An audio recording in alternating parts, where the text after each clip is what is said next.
now. She's on the subway. Yes. She's being respectful of others. Awesome. We are officially live. Hello, everybody, and welcome to our Giving Tuesday panel discussion live stream. We're so excited. Our fearless executive and artistic and boss and everything, Sydney Dr. Dance Grant, will be moderating. So just listen to him and have fun. Enjoy the show or live stream or whatever you want to call it. First of all, I'd like to preface our conversation by, of course, thank everyone in attendance and for taking time out of their schedules to be with us, and to Ricky for project managing our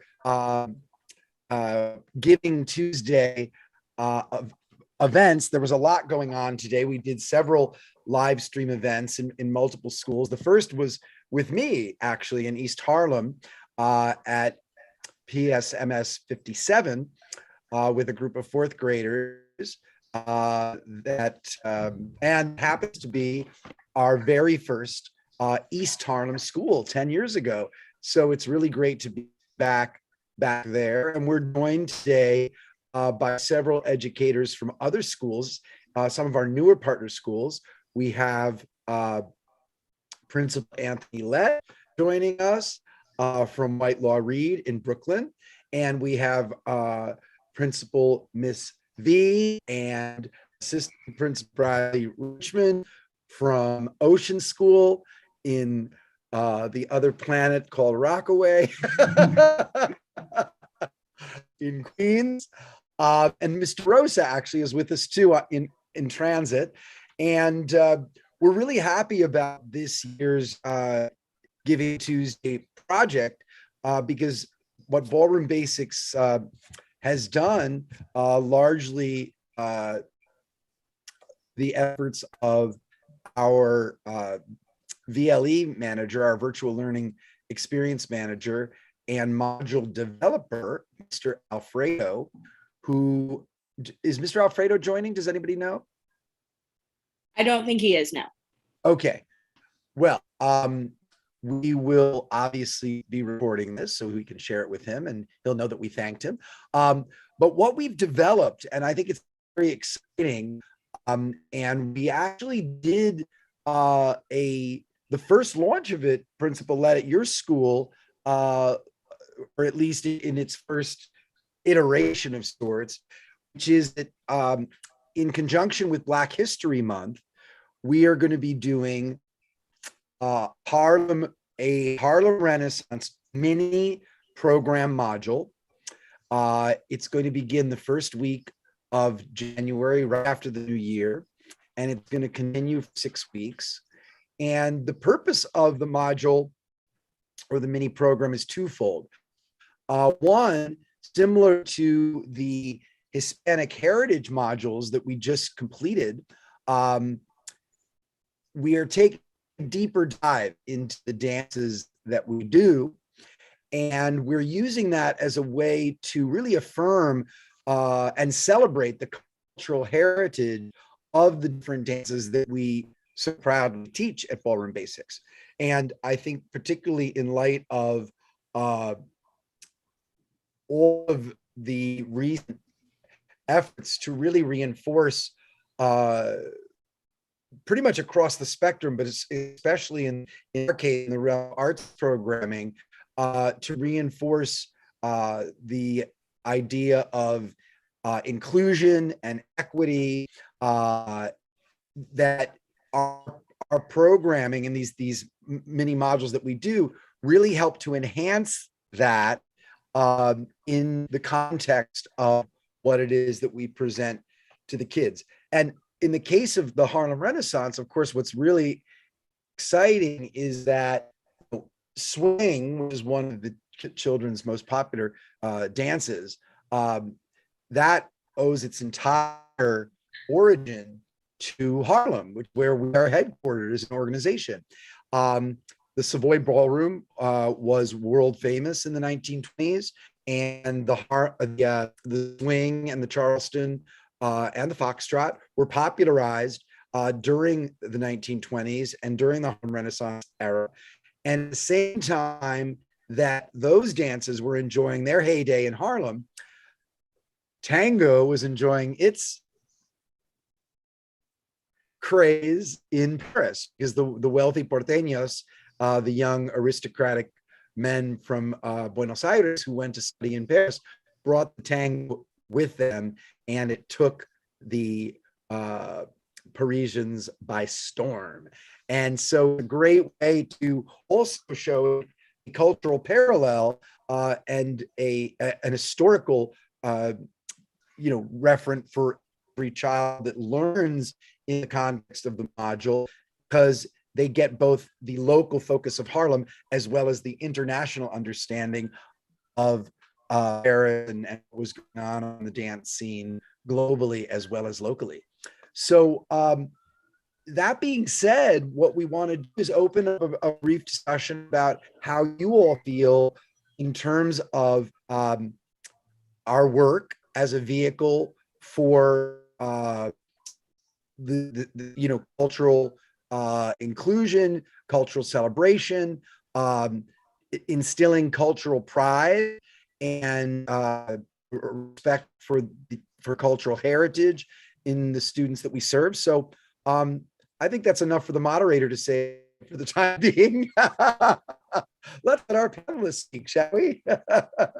Mr. Rosa actually just wrote something.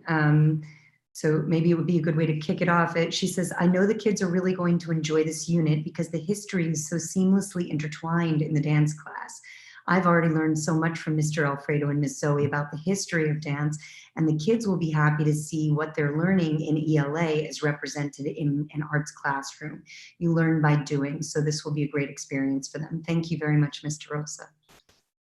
Agreed. Beautifully expressed, Mr. Rosa. Thank you so much.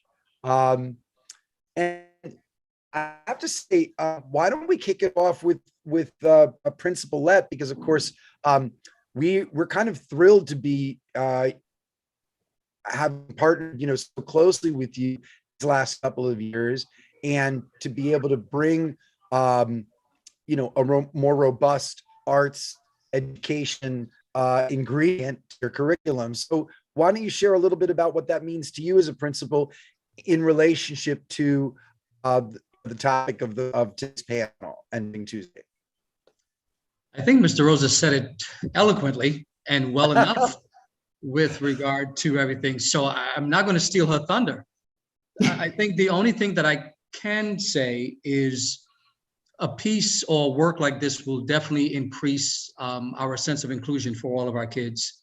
Of course, it will echo the cultural experience of children of color, Black children, and we have a humanities program that for the first unit focuses on the Harlem Renaissance, focuses on the cultural identity of the folks who went through that experience, in particular with African Americans.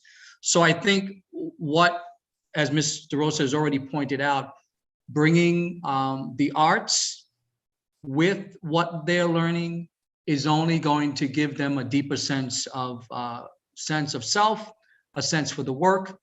And I think if we can broaden that a little bit, again, to our other kids as well, to have them experience that in a way that is not just unique for, let's say, African Americans or Black people, but just for celebrating culture, as you said here. I think you said a cultural pride, and to see how those intersections come together, and we can focus on Harlem Renaissance, but to extend that to see how other cultures have used their cultural diversity to express who they are and to give a sense of identity to their community. And in our case, the cultural contribution specifically to the content of our curriculum that we always share to the tens of thousands of students that we've served over the past decade or so, but really shaping that conversation from the perspective of cultural pride. And I think so thanks for echoing that, because I do think it's important that kids see, like, for example, this morning in the East Harlem live stream, Ricky was watching and helped me. Thank you again, Ricky, for helping sure that I set it up correctly. I'm not so good with going live as other people are.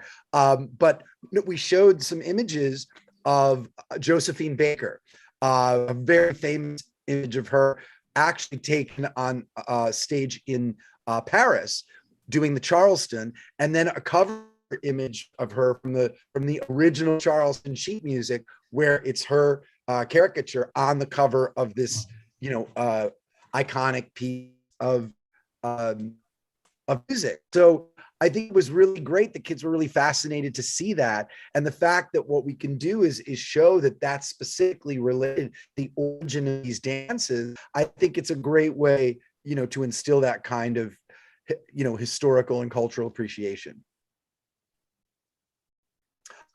Miss V, how are you there? I see you smiling. I'm glad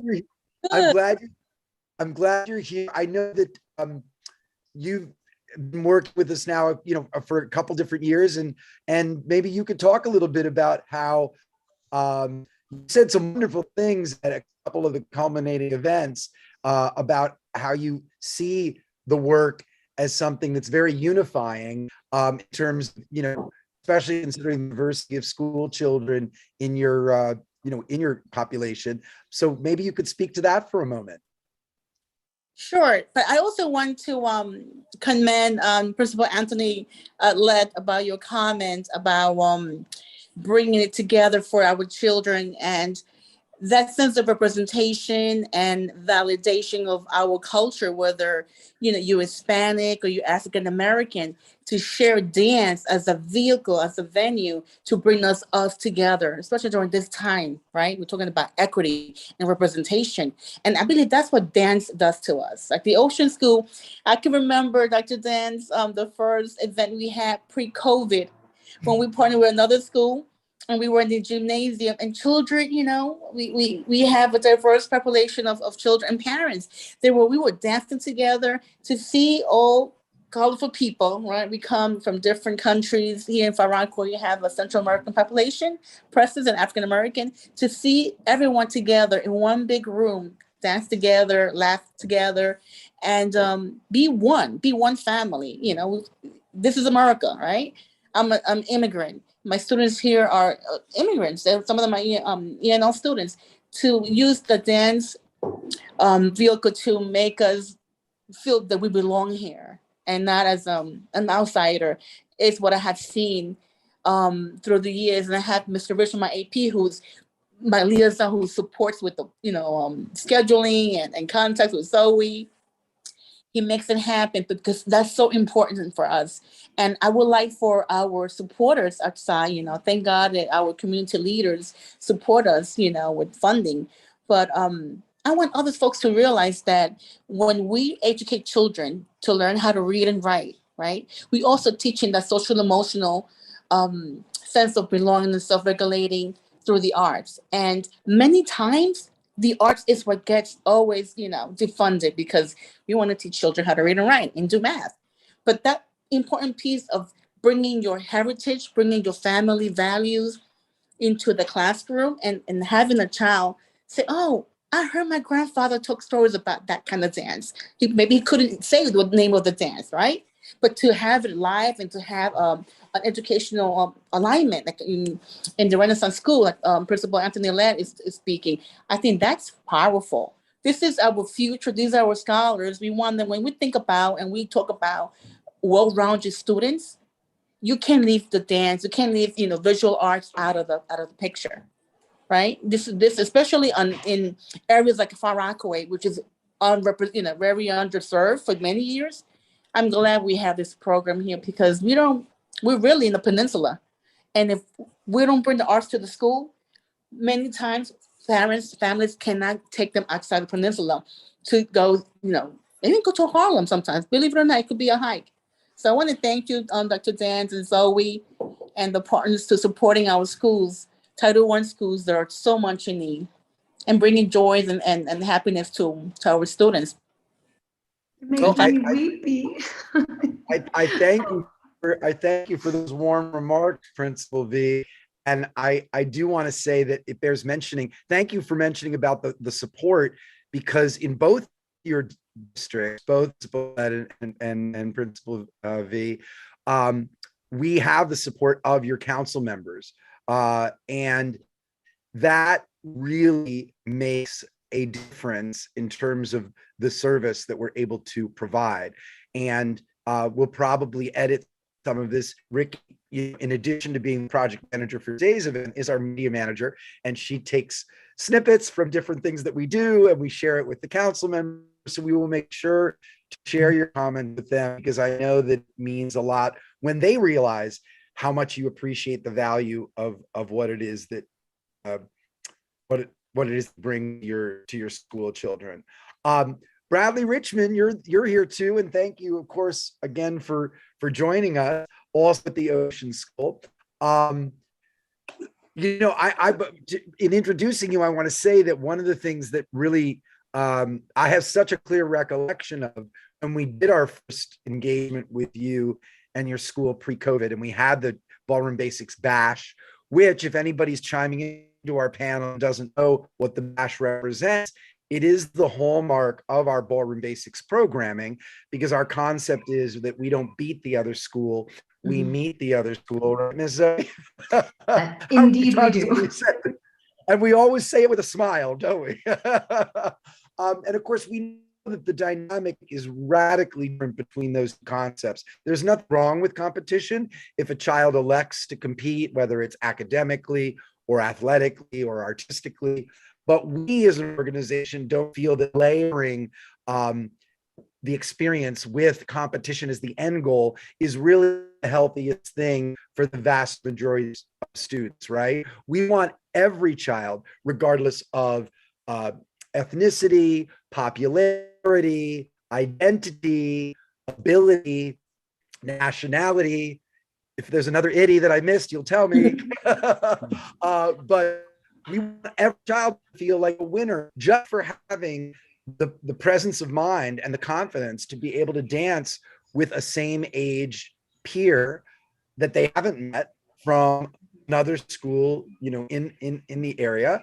And I'll tell you very frankly, I don't know many adults could be in a situation where they were put on a circle with strangers and would necessarily be able to dance comfortably. So the fact that we can bring that to every child as a vehicle for cultural inclusion is I think a very transformative experience for the child.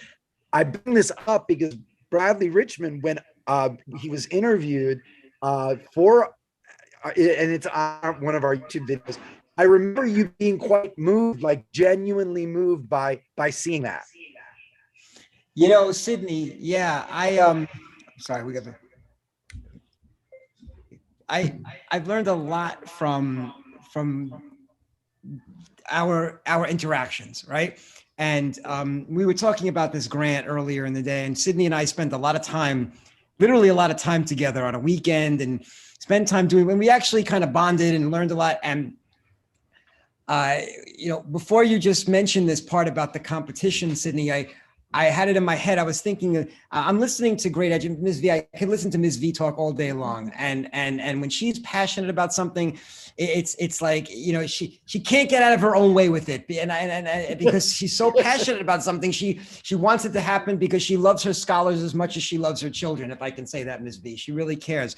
And being around what I like to call healthy educators, and I don't mean just physically, but I mean in state of mind, in what, you know, I'm listening to Principal Lett, who I've never met before, and just listening to your words of culture and how, you know, we're looking at, you know, the meaning of the Harlem Renaissance and how we're going to go through that and how important it is for African-American children. You know, we want to hone into that and grow that. And also you said very importantly, which resonated with all cultures, like whatever culture you are, if you can bring that to the table, so important. And the words of Mr. Rosa I was reading here. So, you know, and of course, you know, knowing Zoe and Sydney the way we do now goes without saying, that passion that they have for this, you know, being around healthy educators really makes me think a lot. You know, it makes me think about myself, my place in here, where do I fit in?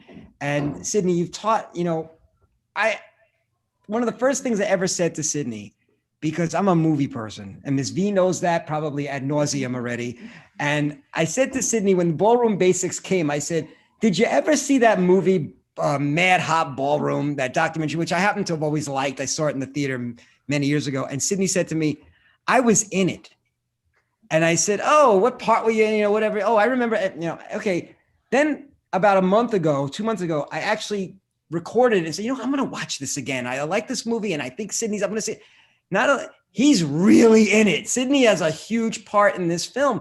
And it got me to asking a lot of questions. But the reason I bring this up is because, he shared with me his forming Ballroom Basics. And the heart of it was that even though Mad Hop Ballroom is a great movie, and that whole competition was fun and exciting, and they build the drama up in the film, Ballroom Basics is about the love of dance. It's about honing into cultures. It's not about, winning, because every child, I don't mean to sound so generic and corny, but every child who's engaging in this is winning, right? They're winning, they're learning, they're growing, they're doing things that they may not have done before. So, this idea, Sydney, of this non-competitive, beauty of dance, just really, really captures what every child needs, without thinking, am I going to get a trophy, or am I going to get a participation trophy? There's such a conversation on that. No, this is just about the art. This is about engaging and learning, and you're dancing with people you may never have met before, or classmates you never thought you'd dance with.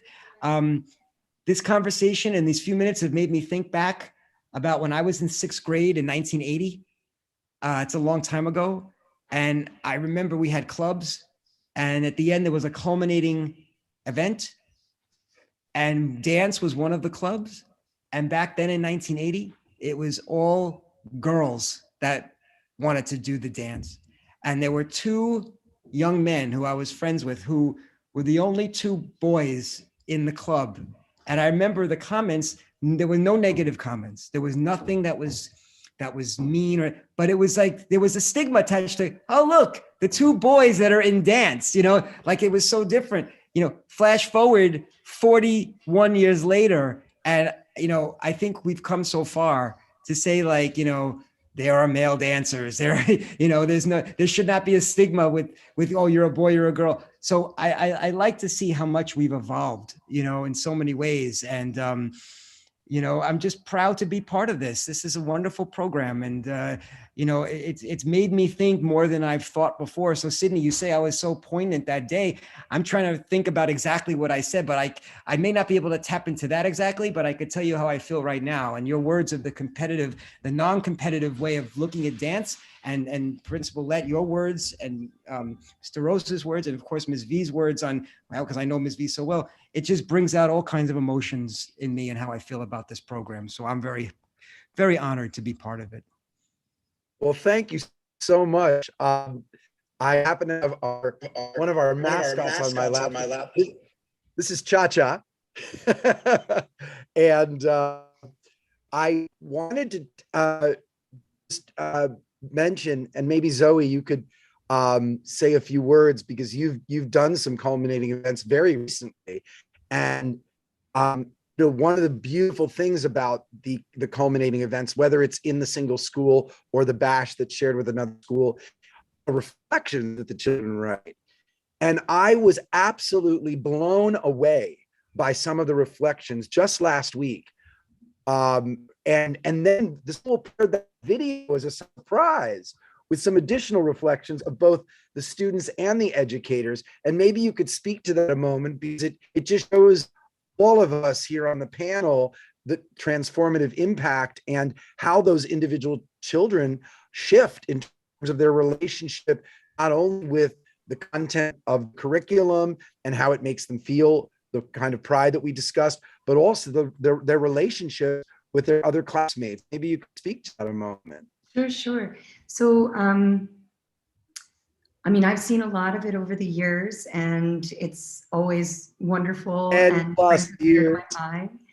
And basically, our entire premise, the most important thing for us is the respect factor. We teach them about having good manners and having respect and the differences between them. We teach them about the difference between actually feeling something, thinking something, and how they behave. And we try to, help them recognize that respect, there are certain principles of respect that are universal, but then there are also specifics about respect, specifics to different cultures. Different cultures have different ideas of respect and what that means. And also individual people, regardless of their race or their nationality or their culture, have different ways that they need to be respected for whatever reason. And that we use these universal principles of respect to make sure that we are maintaining that level of goodness with one another throughout every lesson, no matter who we're dancing with. So we talk about, emotional respect, we talk about mental respect, we talk about physical respect for each other, but mainly, and one of the things I find is most important, is getting the kids to understand the concept of self-respect before they show respect to others, and learning about respect through showing themselves self-love and self-care, and then sharing it with other people. And I think that's really what winds up happening when the kids start to reflect on their experience with ballroom basics, because we've asked them to think so much about what it means to be respectful with each other and with themselves. They start to really think about what that means. And so when they talk about, having respect for themselves, their classmates, and their teachers, and how they enjoyed the dancing because it really helped them get along with their classmates, they actually connect to what that means. And that's, for me, that's why I've been here for so long, and why I love working for this program so much, because I get to impart that to the students, and they come away with this. The confidence is from respecting themselves, from loving themselves more, and sharing that with others. So yeah, that's what I have to say about that. Thank you so much, Miss Zoe. And of course, your dedication is deeply, deeply appreciated, not only by the entire organization, but especially by me. We've known each other for a long time, and it means a lot that you still believe so passionately in our mission. And the same theme of respect I'd like to carry over to this panel discussion, and that is respecting people's time, because I am looking at the clock, and we promised that we would try to hold the panel conversation to a half hour. But I do want to thank you for bringing up those very important points. And I think that self-respect and respect for others is truly at the core of what we do, and is such a big takeaway. So many kids in this day and age who, because of bullying and because of, device addiction, are really quite isolated. And we all know that the pandemic was especially isolating. And so it represented a huge disconnect for so many families and students. And I know that Ms. V very much appreciated that even in the midst of the pandemic, we were able to connect students and families, even though during the pandemic itself, it was primarily virtual and some social distance outdoors. But it goes to show the power of dance. And I think, Zoe and I, as professional dancers, and Ricky as a professional performer herself, we all recognize the power of the arts to transcend differences and to unite communities. And so I thank everybody for participating in the conversation. And if anyone would like to say, a concluding remark or two, please do. Jen DeRosa wrote in the chat one more remark, and I think that could be a really, really good closing remark. She said, I love how it's non-competitive. The steps are accessible to absolutely everybody, even through remote learning. And yes, dancing in a circle can be so awkward, but once they see the product by the end of class, some kids who have never wanted to dance before have had their gateway experience, and that's all they need. Gateway experience. Okay, Mr. Rosa, we're taking a photo of you and we're turning this into a testimonial. I love that. A gateway experience. So eloquent. Principal Led, hold on to Jennifer DeRosa. She's fabulous. Both arms. All of you, thank Like, you so much for being here. This means a lot to all of us. We very much Thank appreciate you. your We presence. appreciate the work. Thank you so much. Thank you. Thank you so much. Thank you all so much. Ricky, Zoe. Have a good evening, everybody. Thank you so Have a much, good one. everyone. Bye-bye. Have a good one. Thank you for Take care, everybody. participating. This was Keep great. working together for unity and dance. Thank you. Thank you. Thank you so much. Thank you, Have a everybody. good, Have a wonderful evening. Good night. thank you. Good night. Goodbye.